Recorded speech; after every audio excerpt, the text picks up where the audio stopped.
ఒప్పించి ఒకే రాష్ట్రం ఒకే ఉండాలని అమరావతి ప్రకటిస్తాం జరిగింది. ఆనాడు అమరావతికి మద్దతు తెలిపిన తర్వాత రైతులందరూ తెలిసారు. రోడ్డు పనులు కానీ ల్యాండ్ పూలింగ్ ముందరికి వెళ్ళకుండా 9% రైతులు స్వచ్ఛందంగా ముందలకొచ్చి వాళ్ళ భూములు ట్రాన్సిట్ సెక్రటేరియట్ అసెంబ్లీ కూడా ఆనాడు నిర్మించారు.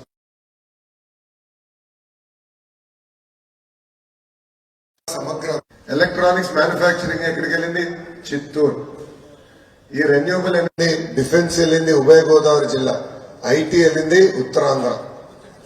కులం ముద్ర వేసి ఏకంగా ఈ రోజు రాష్ట్ర రాజధాని నాశనం చేశారు. చేసిన మొదటి పని విధ్వంసం. అది ప్రజావేదిక కూల్చుతాం. కర్నూలులో ఒక ఇటుకే లేదండి. విశాఖపట్నంలో 500 కోట్ల రూపాయలు ఖర్చు పెట్టి నిర్ణయం వల్ల ఆంధ్ర రాష్ట్రం 30 సంవత్సరాలు వెనక్కి వెళ్ళింది. దానికి సింపుల్ ఎగ్జాంపుల్ ఏర్పడింది. గత నిజంగానే చంద్రబాబు నాయుడు డబ్బులు సంపాదించాలంటే ఆనాడే హైదరాబాద్ లో 1,00,000 రూపాయలకి ఒక్కొక్క ఎకరం 1,00,000 రూపాయలకి 1000 ఎకరాలు ఆనాడే కొనుండొచ్చు ఆయన. అప్పుడు ఎంతమ్మా రాళ్ళ డబ్బులు ధర? 1,00,000 రూపాయలు ఎకరం. కానీ ఎప్పుడు డబ్బుల గురించి ఆయన ఆలోచించాలి. ప్రజలకు సేవ చేయాలి, అందరు సొంత కాలం పైన నిలబడాలని లక్ష్యంతో చంద్రబాబు నాయుడు గారు పనిచేశారు. పవన్ అన్న కూడా గట్టిగా మాట్లాడితే ఆయన పైన కూడా క్రిమినల్ కేసు. అనేక మంది నాయకుల్ని జైలుకు కూడా పంపించింది ఈ ప్రభుత్వం. సో ఎవరైతే స్వరం విప్పి పోరాడుతాం వాళ్ళందరిపైన కేసు పెట్టడానికి ప్రయత్నిస్తాం. కానీ ఆనాడే చెప్పా, మేము తగ్గేదే లేదు, ఈ ప్రభుత్వం గద్దె దింపే వరకు మేము అహర్నిశలు పోరాడతాం. మీ అందరు తెలుసమ్మా, 2019లో 21 రోజుల ముందర తెలుగుదేశం పార్టీ అభ్యర్థిగా మీ ముందర నిలబడ్డా. మీరు ఎదుర్కొన్న సమస్యలు నేను తెలుసుకోలేకపోయా. నేనేంటో మీకు అర్థం. ఈ లోపల ఎన్నికలు అయిపోయినాయి. 5,350 ఓట్లతో నేను ఓడిపోయానండి. ఓడిపోయిన మొదటి రోజు బాధపడ్డా. కానీ రెండో రోజు ఆ ఓటమిని ఒక కసిగా తీసుకున్నా. ప్రజల దగ్గర వల్ల ప్రజలు సేవగా కార్యక్రమాలు చేసుకుంటాం ముందరికి. మీరందరూ ఒక్కసారి ఆలోచించుకుంటున్నారు. గత 25 సంవత్సరాలుగా మీరు 2 కుటుంబాలకి మంగళగిరిలో అవకాశం ఇచ్చారు. మంగళగిరిలో నేను చేసిన సేవా కార్యక్రమాల్లో 10% అన్నా వాళ్ళు చేశారా అని ఆలోచించుకుంటున్నారు. నేను ఒక పట్టుదలతో వచ్చా, ఒక యువకుడికి వచ్చా. నాకు మంగళగిరికి వచ్చే నాకు విజన్ ఉంది. ప్రధానంగా మున్సిపాలిటీ కార్పొరేషన్ అది ఇంకా పంచాయతీ జరుగుతుంది, అది పక్కన పెడితే ప్రతి యూనిట్ తీసుకొని మౌలిక సదుపాయాలు కల్పించాలి. పార్కులు లేవు, బేసిక్ అమ్యూనిటీస్ లేవు. సో యూనిట్గా తీసుకుని దాని తర్వాత జోన్, ఆ బేస్ డెవలప్మెంట్ చేయాల్సిన అవసరం ఉంది. మనం ఎప్పుడు మనకు కావాల్సిన రోడ్లు కానీ డ్రైనేజ్ నిన్నటిగా అవసరాలకు ఈరోజు కడతాం. అట్లా కాదు, రాబోయే 25 సంవత్సరాలు డిమాండ్ చూసుకుని మనం కట్టుకోవాల్సిన అవసరం ఉంది. ఇన్ని అపార్ట్మెంట్లు వచ్చినాయి. మంగళగిరిలో మూసీ నది కూడా తయారైంది. మనకి రైతులకి గొడవలు. రైతులు వచ్చి నాకు రిప్రజెంటేషన్ ఇస్తారు, అపార్ట్మెంట్ బ్లాక్ అసోసియేషన్ వచ్చి నాకు రిప్రజెంటేషన్ ఇస్తారు. ఇద్దరు ఒకటి కోరుతున్నారు, భూగర్భ డ్రైనేజ్ పెట్టండి, ఈటీపీ ప్లాంట్లు ఏర్పాటు చేయండి, మా సమస్య పరిష్కరించండి. అది నేను చాలా స్పష్టంగా హామీ ఇచ్చాను. రాబోయే 20 సంవత్సరాల డిమాండ్ వేరీ చేసుకుని తప్పనిసరిగా భూగర్భ డ్రైనేజ్ ఏర్పాటు చేసే బాధ్యత తెలుగుదేశం జనసేన ప్రభుత్వం తీసుకుంటుంది.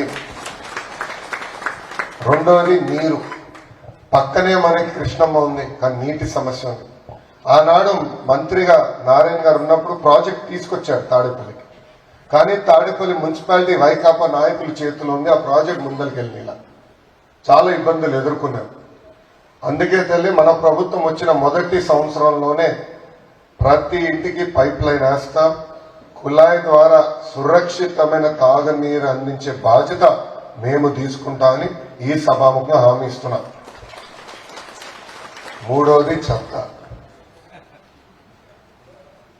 అమ్మ, ఈ ఒక్క విషయంలో తాడిపత్రి నియోజకవర్గాన్ని మనం ఆదర్శంగా తీసుకోవాలి తల్లి. అక్కడ జేసీ ప్రభాకర్ రెడ్డి గారు ఉన్నారు. ఆయన మున్సిపల్ చైర్పర్సన్ ఇప్పుడు కూడా, మాజీ శాసనసభ్యులు. నేను 2016లో వెళ్ళా ఆయన కాన్స్టిట్యున్సీలో ఎక్కడ ప్లాస్టిక్ కప్పడలేదు, అది ఎక్కడ లేదు. కానీ ఒక ఫ్లెక్సీ ఉంటుంది, బిల్డింగ్ అంతా ఫ్లెక్సీ ఉంటుంది. ప్రభాకర్ రెడ్డి గారు ఒక కర్ర పట్టుకుని ఉంటాడు దాంట్లో. నేను అడిగా ఏంటన్నా ఈ ఫ్లెక్సీ అంటే, నేను ప్రతి గడపకి వెళ్ళినట్టు చెప్తారే ఆ ఫ్లెక్సీ చూడు, చెత్త ఇంటి ముందు వేస్తే కర్ర తీసుకొచ్చి కొడతానంటాడు. మన నవ్వుతాను, ఈ కర్రే మిమ్మల్ని ఓడించినట్టుంది మన ఎన్నికల్లో నవ్వుతాను. చెత్త కూడా మనం చైతన్యం తీసుకోవాలి, చెత్త పైన చైతన్యం రాదు. ఎందుకు చెత్త మన రోడ్డు పైన మౌలిక సదుపాయాలు కల్పిస్తాం, టైం టు టైం క్లీనింగ్ చేపిస్తాం, కానీ మంగళగిరి ప్రజల్లో చైతన్యం తీసుకురాం. చెత్త ఎక్కడ వేయాలి, చెత్త పట్టలేదు రోడ్ల పైన కాదు. సో చైతన్యం తీసుకొచ్చి ఇది ఒక ఆదర్శ నియోజకవర్గం కేవలం భారతదేశానికి కాదు ప్రపంచానికి చేయాలనేది నా లక్ష్యం తల్లి. దానికి నీ సహకారం కావాలని ఈ సభాముఖం నేను మిమ్మల్ని కోరుతున్నాను. లాస్ట్ పాయింట్ నా సైడ్ నుంచి, లక్షలు ఖర్చు పెట్టి పిల్లలు చదివిస్తున్నాం, ఉద్యోగాలు ఉపాధి లేని పరిస్థితి. నిన్న ఒక విషయంలో చాలా చాలా బాధ కలిగినాం. శాసనసభ్యులు ఆల రామకృష్ణారెడ్డి గారు అపర్ణాకి వెళ్ళి మంగళగిరికి పరిశ్రమలు రావు, మంగళగిరికి ఐటీ రాదు అని తేల్చి చెప్పేశారు. అదేంటో నాకు అర్థం అలా.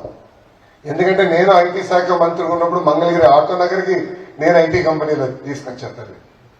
నిన్న సెల్ఫీ కూడా దిగాను, నేను అక్కడ టిట్కో దగ్గర ప్రోగ్రామ్ ఉంటే సాయంత్రం సెల్ఫీ కూడా దిగాను. అంటే ఒక శాసన సభ్యుడికి ముందు చూపు లేకపోతే నియోజకవర్గం ఎంత ఇబ్బంది పడుతుందో ఇది ఒక ఉదాహరణ. వాస్తవం, ఇక్కడ ఫౌండేషన్ వేయాలంటే ₹2 ఎక్కువ ఖర్చు అవుతుంది, అది బిల్డర్స్కి నాకన్నా బాగా తెలుసు. కానీ కాంటినెంటల్ కాఫీ వచ్చింది కదా ఇక్కడ, కోకో కోలా బాటిలింగ్ ప్లాంట్ ఉంది కదా ఇక్కడ, మళ్ళీ అవన్నీ ఎట్లా వచ్చినాయండి? అంటే ఒక నాయకుడికి విజన్ ఉంటే పరిశ్రమలు తీసుకురాగలుగుతాం, పెట్టుబడులు తీసుకురాగలుగుతాం, వేలాది మందికి ఉద్యోగాలు ఉపాధి కల్పించగలుగుతాం. దానికి నేను కట్టుబడి ఉన్నా. మన మంగళగిరి నియోజకవర్గంలో ఎక్కువ మంది స్వర్ణకారులు ఉన్నారు. నా ఆలోచన ఏంటంటే మంగళగిరిని దక్షిణ భారతదేశానికి గోల్డ్ హబ్ గా తయారు చేయాలి. ఒక తనీష్ కానీ జోయలుకాస్ కానీ ఇలాంటి అనేక మంది తీసుకొచ్చి ఇక్కడనే మ్యానుఫ్యాక్చరింగ్ చేయాలి. ఇక్కడ నుంచి కేవలం మన దేశానికి కాదు ప్రపంచానికి నగలు పంపించాలన్నా, simple jewellery, fast fashion jewellery తయారు చేయాలన్నా కేర్ ఆఫ్ అడ్రస్ మంగళగిరి చేయాలనేది నా ఆలోచన. నా పక్కనే మంచి జ్యువెలర్ ఉన్నారు అన్నగారితో నేను చాలా ఐడియాస్ ఎక్స్చేంజ్ చేసుకుంటా ఉన్నా. అన్నగారు నేను మాట్లాడినప్పుడు కూడా ఈరోజు కొత్త మీ అందరూ తెలుసు ల్యాబ్ గ్రోన్ డైమండ్స్ వస్తున్నాయి. అది చాలా ఫాస్ట్ ఫ్యాషన్ గా తయారైంది. అది ఎందుకు మన దగ్గర రాకూడదు, కొత్త కొత్త డిజైన్ ఎందుకు తయారు చేయకూడదు? సో నా ఆలోచన కరెక్ట్ గా చేస్తే ఆ ఒక్క దాంట్లో 50,000 మంది, 40 నుంచి 50,000 మంది ఆ ఒక్క దాంట్లో పనిచేసే అవకాశం ఉంటుంది మన నియోజకవర్గం. అంటే డిజైన్ దగ్గర నుంచి మ్యానుఫ్యాక్చరింగ్ వరకు, రీటైలింగ్ వరకు అందరు చేయొచ్చు. ఇట్లా స్పెషలైజేషన్ చేద్దాం, డెప్త్ క్రియేట్ చేద్దాం. సో మన నియోజకవర్గం ఒక సెక్టర్లో ఆదర్శంగా తీసుకెళ్దాం అనేది నా వంతు చిన్న ఆలోచన ఇది. సో అమ్మ ఒక యువకుడిని, తెల్ల జుట్టు వచ్చింది కానీ యువకుడినే, ఉత్సాహవంతుడిని, మంచి పనులు చేసడానికి వచ్చా. నేను ఇక్కడ పుట్టలేదు, ఇక్కడ పెరగలేదు. నేను పుట్టి పెరిగింది హైదరాబాద్లో. కానీ ఎప్పుడైతే నా ఓటు ఇక్కడ మార్చుకున్నానో ఆ రోజు నుంచి నేను ప్రజలకి సేవ చేయాలని వచ్చాను. ఓడిపోయిన దగ్గర నుంచి నేను కష్టపడ్డాను. వాళ్ళు చేయలేదు కనుక నాకు ఓటు ఏమని నేను అనట్లేదు. నేను చేసిన మంచి పనులు చూసి మమ్మల్ని గెలిపించాలని ఈ సభాముఖంగా మిమ్మల్ని అందరూ నేను కోరుకుంటూ ఇస్తారు. మీరు మీ ప్రశ్న అడగండి, నాకు సమాధానం చెప్పేదానికి నేను ఇస్తాను. మంగళగిరి మేనిఫెస్టో చూసాను సార్, చాలా బాగుంది. అండ్ జనరల్ టీడీపీ మేనిఫెస్టోలో చూస్తే 20 lakhs జాబ్స్ ప్రొవైడ్ చేస్తున్నారు with in span of 5 years. అవి ఎటువంటి జాబ్స్ ఏంటి అనేది ఏమన్నా ఫస్ట్ ప్రామిస్ 20 లక్షల ఉద్యోగాలు కల్పించాలి. అది అక్రాస్ సెక్టర్స్ చేయాలి. దాన్ని ఆంధ్రప్రదేశ్కి కోస్ట్ లైన్ దాదాపు 900 కిలోమీటర్లు మనకుంది. అలాంటి కోస్ట్ లైన్ ఆధారంగా తీసుకుని మ్యానుఫ్యాక్చరింగ్ కానీ, ఫిషరీస్ కానీ, ఐటీ కానీ ఇవన్నీ మనం డెవలప్ చేయొచ్చు.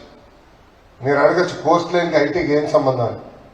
నేను ఎప్పుడు చెప్పా, గోవా హైదరాబాద్ ని పెళ్లి చేసుకుని పిల్లల కంటే అది విశాఖపట్నం లాగా ఉంటుందని. అంటే అంత అద్భుతమైన అవకాశం విశాఖపట్నానికి ఉంది ఐటీ రంగంలో. సేమ్ థింగ్ కిందికి వస్తే అంటే ఉత్తరాంధ్రకి ఇంకా ఫర్దర్గా వెళ్తే శ్రీకాకుళం ఆ బెల్ట్ లో పెద్ద ఎత్తున ఫార్మా మ్యానుఫ్యాక్చరింగ్ వెళ్ళొచ్చు. ఫార్మా ఈరోజు చూస్తే ఎఫ్లూయెంట్ ఫ్రీ మ్యానుఫ్యాక్చరింగ్ వెళ్ళొచ్చు. టెక్నాలజీలు వచ్చేసినాయి, అది అక్కడ తీసుకురావచ్చు. కిందికి వచ్చేగల ఉభయ గోదావరి జిల్లాలో ఫిషరీస్ ని పామాయిల్ పెద్ద ఎత్తున ప్రోత్సహించాలి. బ్యాక్ ఎండ్ లింకేజీలు కూడా చేయడానికి మెరుగైన అవకాశాలు ఉన్నాయి. అక్కడ డిఫెన్స్ కూడా వచ్చేదానికి అవకాశం ఉంది. ఇంకా మన కృష్ణా గుంటూరుకు వచ్చేగల ప్రధానంగా రాజధాని చుట్టూన్న రెగ్యులేటరీ ఏజెన్సీస్ ఇవన్నీ వచ్చేదానికి అవకాశం ఉన్నాయి. మన ప్రాంతం నుంచి చాలా మంది వెళ్ళి ఐటీ కంపెనీలు స్థాపించారు, ఇతర కంపెనీలు స్థాపించారు. వాళ్ళందరూ తిరిగి వచ్చి ఇక్కడ కంపెనీలు మేము పెట్టాలని కోరికతో ఉన్నారు. ప్రభుత్వం కానీ ఒక అడిగేస్తే వాళ్ళు ముందరకు వచ్చేదానికి సిద్ధంగా ఉన్నారు. అది పెద్ద ఎత్తున ప్రోత్సహించవచ్చు. ఇంకా కిందకి వెళ్తే ఎక్కువ ఫోకస్ మ్యానుఫ్యాక్చరింగ్ వెళ్దాం. సో అనంతపూర్ ని ఆటోమోటివ్ క్లస్టర్ గా తయారు చేయాలి. ఒక కియా సరిపోతుంది. Why can't we bring 5 more companies? Same thing మనం ఇక్కడికి వెళ్తే కర్నూలుకి వెళ్తే మొత్తం రెన్యూవల్ ఎనర్జీ ఫోకస్ చేయాలి. అండ్ కర్నూలులో హార్టికల్చర్ మిషన్ నేను ప్రకటించాను. సో ప్రపంచానికి కావాల్సిన మామిడి ఎందుకు మన కర్నూలు జిల్లా రాయలసీమలో పండించగలం, అక్కడి నుంచి ఎందుకు పండించకూడదు అనేది నా ఆలోచన. దెన్ కడపకు వచ్చగల స్పోర్ట్స్ మీద పెద్ద ఎత్తున ఫోకస్ ఇద్దాం. స్పోర్ట్స్ యూనివర్సిటీ, స్పోర్టింగ్ రిలేటెడ్ అంతా కడపకి ప్రాధాన్యత ఇవ్వాలనేది ఒక లక్ష్యం తీసుకున్నాం. చిత్తూరు మొత్తం ఎలక్ట్రానిక్స్ మ్యానుఫ్యాక్చరింగ్. మీరు షెన్జన్కి వెళ్ళారో లేదో నాకు తెలియదు, చైనాలో. But it's worth see. ఎంత అద్భుతంగా సిటీ నిర్మించారు. మీకు simple manual printing to phone, finished phone వరకు అన్నీ ఉంది. 100 కిలోమీటర్ల క్లస్టర్ లాగా క్రియేట్ చేసి ఆ క్లస్టర్ క్రియేట్ చేయాలనేది తెలుగుదేశం పార్టీ లక్ష్యం చిత్తూరు జిల్లా. Then Nellore already is very strong in manufacturing thanks to Sri city. So Chennai spillover పరిశ్రమలని మనకి అక్కడ వచ్చినాక అవకాశం ఉంది. సో అట్లా ఒక్కొక్క జిల్లాకు ఒక్కొక్క ప్రాధాన్యత ఇచ్చాం. ఇచ్చి అక్కడ we want to go deep. So we don't want be only about IT. Definitely IT మాకు ఫోకస్ ఉంది, బట్ మ్యానుఫ్యాక్చరింగ్ కూడా పెద్ద ఎత్తున ఫోకస్ చేయాలి. So both white collar and blue collar we want to create 20 lakh jobs. అది మా లక్ష్యం. మీరు అడగచ్చు ఇది ఎట్లా సాధ్యం? I'm preempting your question. Telugu Desam party అధికారంలో ఉన్న 5 సంవత్సరాల్లో 40,000 పరిశ్రమలు తీసుకొచ్చి 6 లక్షల మందికి ఉద్యోగాలు కల్పించని ఈ ప్రభుత్వం శాసన మండలి సాక్షిగా సమాధానం చెప్పారు. They have said that. So గతంలోనే 6 లక్షలు తీసుకొచ్చాం, మొమెంటం బిల్డ్ చేశాం. అన్ఫార్చునేట్లీ స్పీడ్ బ్రేకర్ వచ్చింది. But I'm confident under the leadership of Chandrababu Naidu గారు, పవన్ అన్న తప్పనిసరిగా 20 లక్షల ఉద్యోగాలు ఆంధ్ర రాష్ట్రంలో we will create. Thank you. ఇంకా 42 రోజులు ఉందనుకుంటే ఎన్నికలకి. ఈ 42 రోజుల్లో మీరు చేయగలిగిన బిగ్గెస్ట్ బెనిఫిట్ నంబర్ 1, మీ ఫోన్లో ఉన్న ప్రతి నంబర్, మంగళగిరి నంబర్లు కానీ రాష్ట్రంలో ఉన్న నంబర్లు కానీ ఫోన్ చేసి వాళ్ళ ముందర చైతన్యం తీసుకురండి. వర్డ్ ఆఫ్ మౌత్, అది నంబర్ 1. రెండోది, మీ అపార్ట్మెంట్ బ్లాక్ లో కానీ ఇక్కడ మిత్రులతో కానీ బంధువులతో కానీ మాట్లాడి వాళ్ళ చైతన్యం తీసుకొస్తాం. మూడోది, ఎలక్షన్ రోజు నాడు ఎందుకంటే ఇబ్బంది పెడతారు దాన్ని. వాళ్ళ ఆలోచన ఏంటంటే మొన్న తేలిపోయింది. అపార్ట్మెంట్లో ఉన్న వాళ్ళందరూ పెత్తందారులంట. వాళ్ళ మంగళగిరి సోషల్ మీడియాలో చెప్పేశారు, అపార్ట్మెంట్లో నివసిస్తున్న వాళ్ళందరూ పెత్తందారులంట. అంటే ఓట్లు అవసరం లేదంట మనకి. ఎంత అన్యాయమో చూడండి. సో వాళ్ళ ఆలోచన ఏంటంటే ఇక్కడ నుంచి వస్తున్న ఓటర్ టర్న్ తగ్గించాలి. అంటే గొడవలు సృష్టించి 1 గంట లేట్ చేస్తారు పోలింగ్. ఓర్పు సహనంతో మనం ఓటు పడే వరకు అందరం లైన్లో నుంచుని ఓటేయాలి. మన అపార్ట్మెంట్ చివరి ఓటు పడే వరకు ఎవరు కదలకుండా ఉండాలి.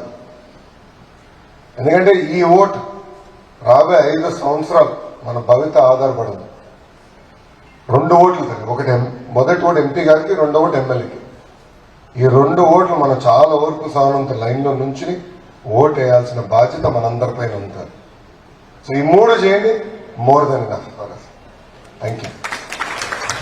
ఎలాంటి కొత్త మార్పులు చేస్తారు, ఇంకా ఎలా ఇంప్లిమెంట్ చేస్తారు? ఇంకొకటి, మీరు అన్నారు కదా 20 lakh మెంబర్స్ కి జాబ్ ఇస్తానని.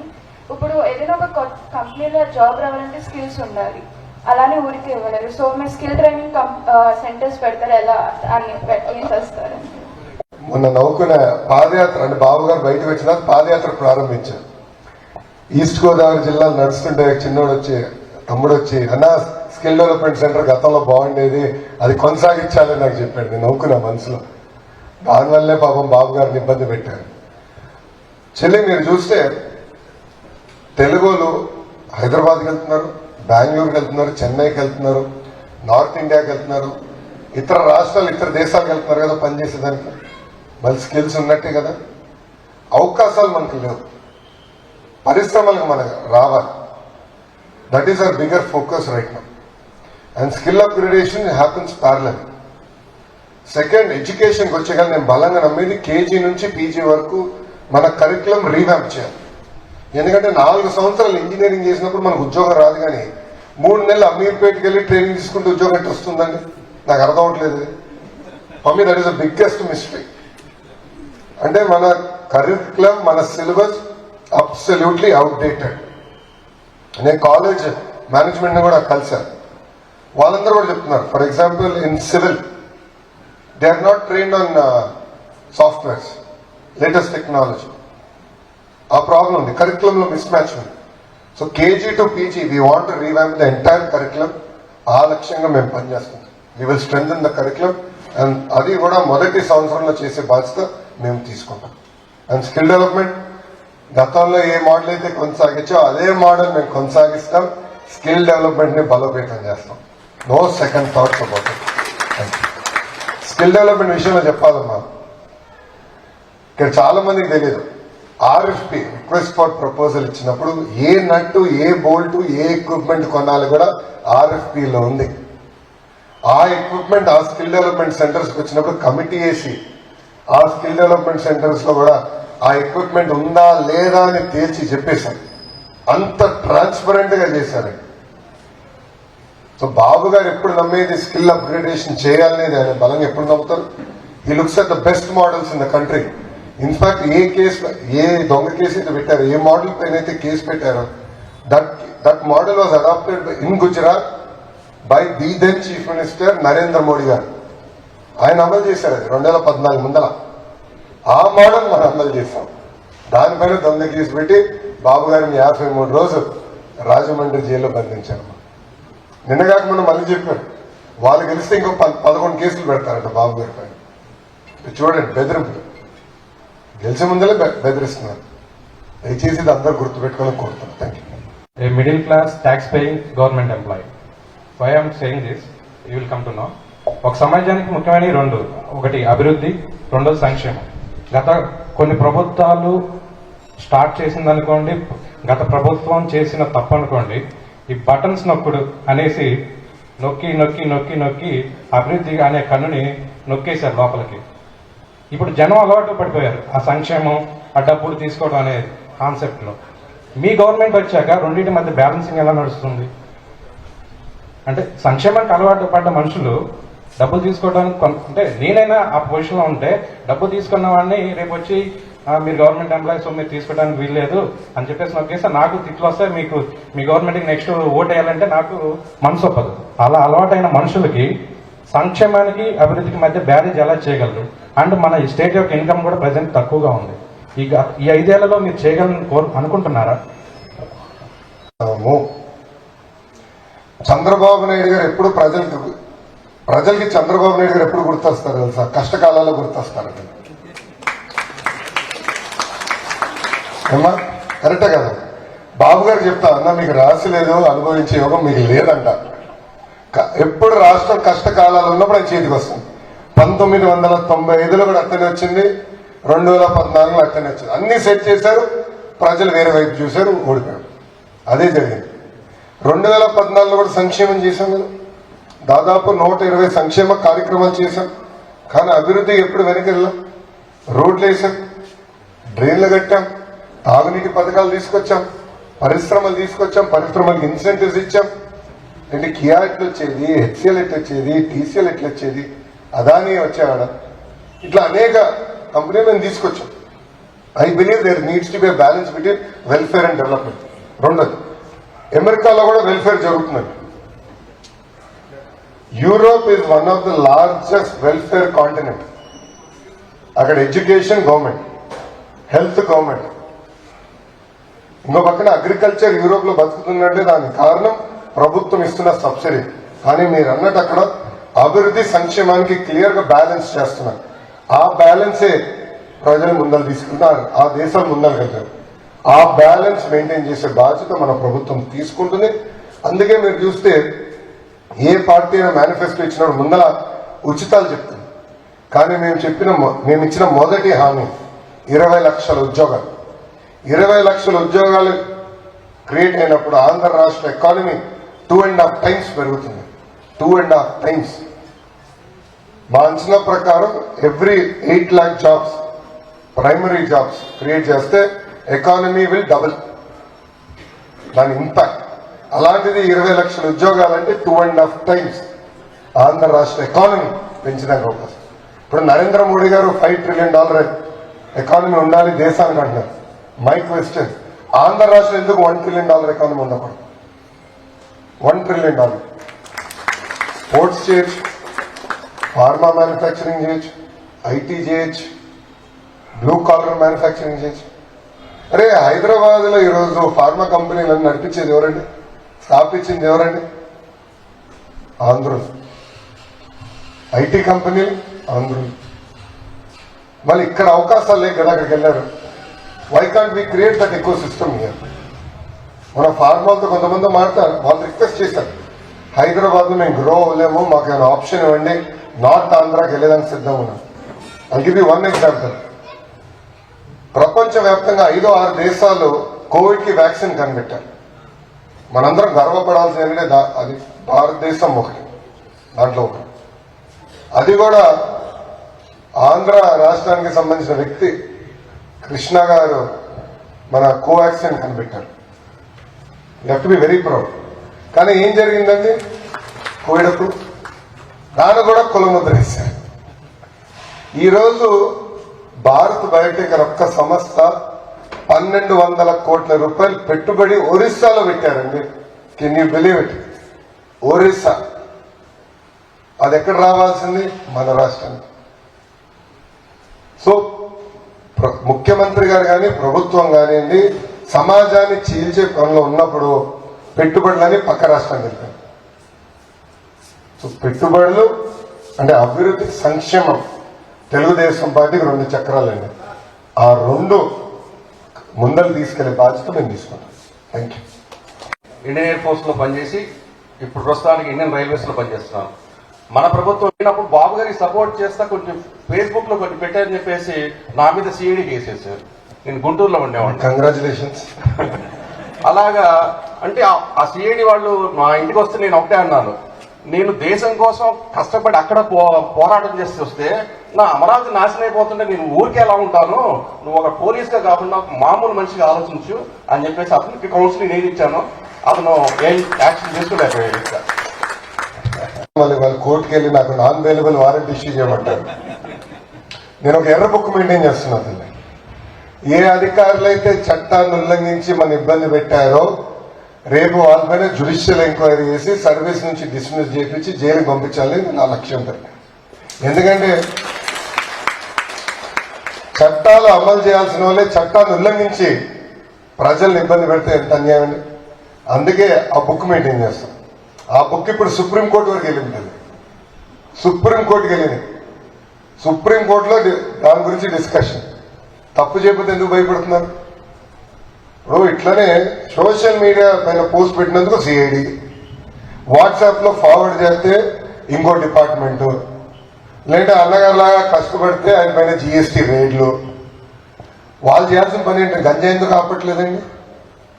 ఈరోజు గంజాయి మత్తులో పక్క వీధిలో హత్య జరిగింది. ఆ కట్ట కింద హత్య జరిగిందండి. దాని గురించి ఎవరు పట్టించుకోలే, కేసీఆర్ ఎప్పుడు. ఎందుకంటే వాళ్ళందరూ మన వెనకాల పరిగెడుతున్నారు. సో దానికి ఫుల్ స్టాప్ పెట్టాలి. నంబర్ 1. రెండోది వచ్చి మీరు అడిగిన ప్రధానమైన ప్రశ్న, ఇది పాదయాత్రలో ఎక్స్ సర్వీస్ మెన్ ని కలిసా ఒక కార్పొరేషన్ ఏర్పాటు చేసి వాళ్ళ వెల్ఫేర్ చూసుకోవాలనేది తెలుగుదేశం పార్టీ ఇప్పటికీ నిర్ణయం తీసుకుంది. అది మన ప్రభుత్వం ఏర్పడిన మొదటి సంవత్సరంలోనే ఏర్పాటు చేస్తాం. రెండోది కేంద్ర ప్రభుత్వం కొన్ని డైరెక్షన్స్ ఇచ్చింది ఎక్స్ సర్వీస్ మెన్ కి ఏం చేయాలి. అది ఒకసారి నేను రివ్యూ చేస్తున్నాను. That we want implement.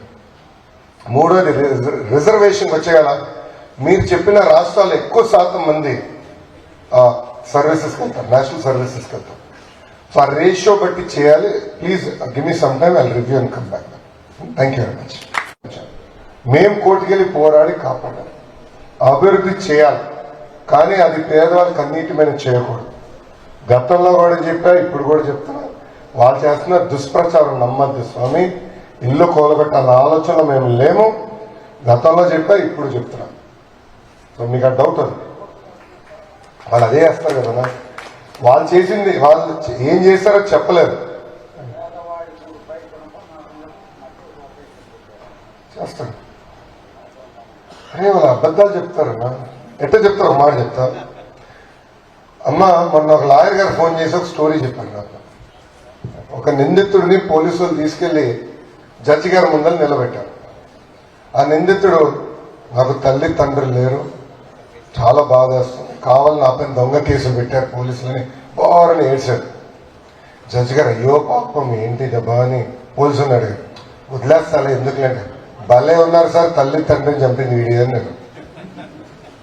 చంపింది ఆయనే, తల్లి తండ్రి లేరని అనాలని ఏడ్చింది ఆయనే. ఇది ఎవరు గుర్తొస్తారు తెలుసు? తల్లి జగన్మోహన్ రెడ్డి గారు గుర్తొస్తారు. మా చిన్నాన్న లేడు అని ఏడుస్తాడు. మళ్ళీ చిన్నాన్న లేపేసింది ఎవరు? జగన్మోహన్ రెడ్డి గారు కదమ్మా. ఇదే విధంగా ఈ వీడియోలు తయారు చేస్తారు తల్లి. ఇల్లు కూల్చేది వాళ్ళు. ఆ వీడియో జేసీబీతో కూల్చిన వీడియో కూడా చూస్తే ఈ ప్రభుత్వ హయాంలో జరిగింది, ఈ ప్రభుత్వంలో జరిగింది. తీసుకొచ్చి మా పైన వేస్తారు. నిజంగానే వాళ్ళ దగ్గర ఒక విషయం నేర్చుకోవాలి. అబద్ధాలు వాళ్ళు చెప్పినంత మేము నిజం చెప్పలేకపోతున్నాం. ఎంత బాగా చెప్తారో అన్నగారు కూడా అదే అంటున్నారు నిన్న కార్లో. అన్న అది ఒక్కటి నేర్చుకునే వాళ్ళ దగ్గర మనం ఎంత బాగా చెప్తారు. సో దయచేసి దాంట్లో నేను వెళ్ళినప్పుడు ప్రతి గడప నేను నొక్కుతున్నాను. మా నాయకులు ఆల్రెడీ ప్రజలు ఆ విషయంలోనే చైతన్యం తీసుకొచ్చారు. Thank you. బట్ వాళ్ళు నా పైన ఆరోపణలు చేసి హెచ్సిఎల్ దగ్గర నేను డబ్బులు కొట్టేశానన్నారు. కానీ ఈ సభాముఖం చెప్తున్నాను, హెచ్సిఎల్ నాకు ఒకటి ఇచ్చింది, అదే కప్ కాఫీ. శివనాథర్ గారిని కలిసినాక నేను ఢిల్లీకి వెళ్ళినప్పుడు ఒక కప్ కాఫీ నాకు ఇచ్చారు. నా పైన ఆరోపణలు చేయాలంటే ఒక కప్ కాఫీ ఉచితంగా తాగానే ఆరోపణలు చేయొచ్చు. కానీ ఈరోజు చూడండి అమ్మా, ఆ రోజు తీసుకొచ్చాం, ఇప్పుడు 2000 మంది పనిచేస్తున్నాం. ఈ ప్రభుత్వం కానీ ముందరికి ప్రోత్సహించుంటే అక్కడ 20,000 మంది పనిచేస్తారు యాక్చువల్గా ప్లాన్. అది ఆగిపోయింది.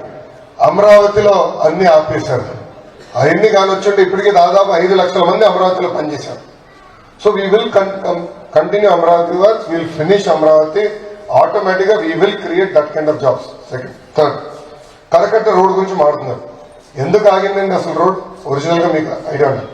కరకట్ట దాటిన తర్వాత లెఫ్ట్ దిగుతాం, కట్ట దిగి పెద్ద రోడ్ వస్తుంది. అక్కడి వరకు ఎందుకు ఆగిందో తెలుసా? కారణం ఆళ్ల రామకృష్ణారెడ్డి గారు ఆనాడు కోర్టుకి వెళ్ళి రైతుల్ని కేసు వేయమని చెప్పారు. దానివల్ల అది ఆగింది.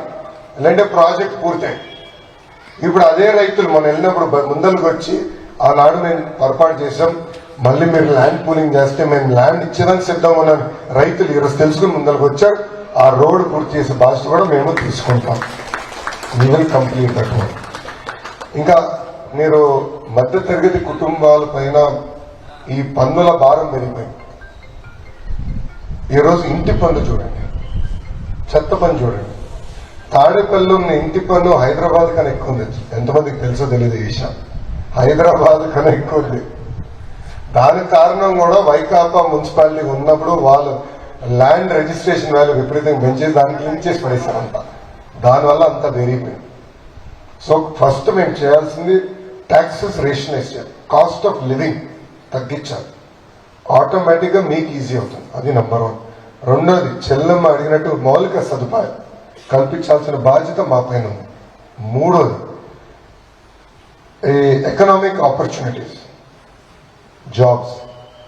ఇప్పుడు 20,000 సంపాదించే వాళ్ళకి 40,000 వచ్చి ఉద్యోగాలు ఎట్లా క్రియేట్ చేయాలి?